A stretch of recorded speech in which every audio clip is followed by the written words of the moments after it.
beer is basically four main ingredients.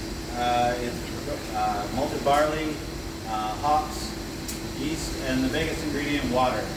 Basically takes 10 hectoliters of water to make 1 hectoliter of beer. Hectoliter is 100 liters. So it's quite water intensive.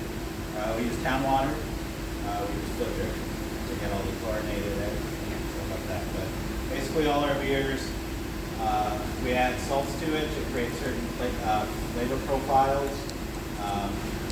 But Huntsville has its own, basically, minerality to it, so it's hometown water.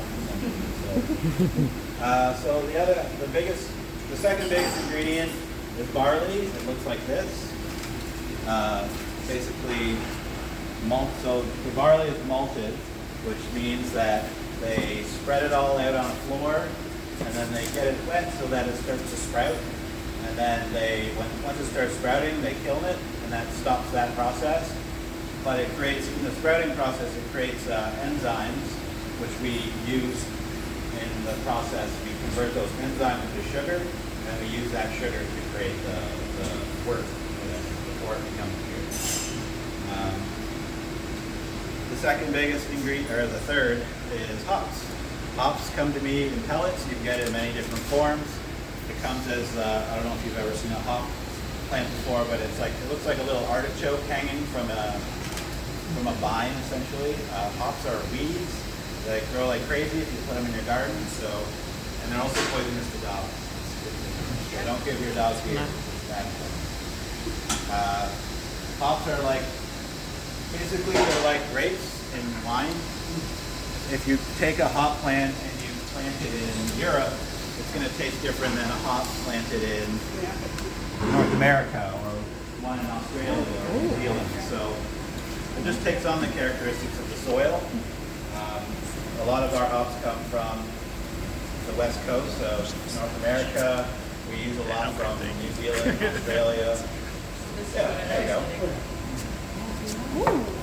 On your shirt also. Yes. Yeah, so Yes, if we you use it in design a lot. If you smell it, these ones are a little oxidized, so they don't smell as fresh, but yeah, you get a different flavor depending on the variety of hop that you use. So if you use they come in like really citrusy flavors or really earthy flavors or spicy flavors. It all depends on the variety. I think that one is. Some people notice that they smell a little bit like marijuana. I was about to say it. Fun fact is that marijuana and hops are sibling plants, so that's why, yes, if you're thinking you're crazy, you're not. Do they pair well together? I think on a Friday night, maybe. On the upstairs. But this is what they look like after they've been dried. Yeah, so it's really papery.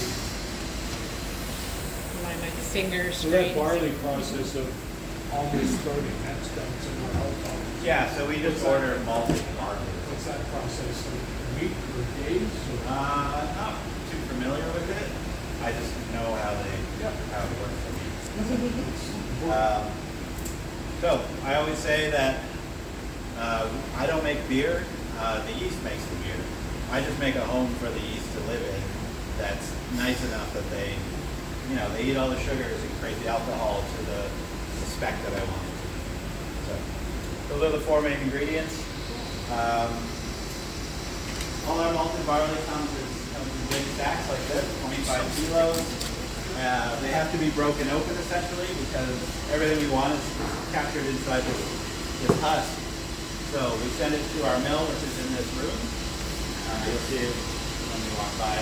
But it basically takes the barley, crushes it, and allows us to access the inside of it.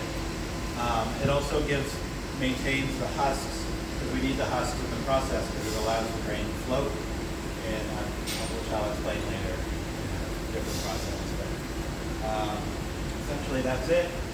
Put that in there. It goes up to a hopper up there, which is a big white, you won't be able to see it. It's above your head up there. That's our hopper that we can go this way. This is what the hopper looks like. In the first vessel you can kind of see down here with the white kind of pan looking flex tube, that's where the grain comes from. We mill it, and in that spot it gets mixed with hot water, and we end up in that vessel where it gets stirred, and we hold it in there for an hour. The temperature of that, there we go, it's called a mash tun. So the temperature of that mash tun determines the style of beer we're going to have, and like if it's going to be high bodied beer, meaning a lot of residual sugars, or a low bodied beer, meaning it's really dry. Yeast can only eat certain types of sugars, so when we mash at a higher temperature, it can't eat all the sugar in there, so it leaves lots of sugars in it, and it's like a higher body beer. But if we mash lower, it creates simple sugars, and we're able to eat everything. And then it's very dry, there's no sugar left in it, essentially. So that's how we kind of control how beer is going to taste in your mouth. From there it goes into this vessel, we call it a water tun. So this is the place where we're going to separate the grain from the liquid that we want. We essentially want the sugary liquid called wort at this point. We want that separated from the grain, but we also, the grain is covered in sugary liquid, so we have to rinse it as well. We're essentially diluting this down to get the volume that we want. And from there, it's getting moved into the kettle. So the kettle is the spot where we flavor the beer, or the wort, essentially, in this vessel, and we also sterilize. So this is where hops come into play. Ways you can use hops, one of the biggest ways. So if you want a beer to be bitter, you're going to want to add hops at the beginning of the boil because it will create a bitterness but not much flavor. Whereas if you add it like later on in the boil towards the end, less bitterness but more flavor. So most beers are boiled for an hour to get down to the desired sugar content that you're producing. Right?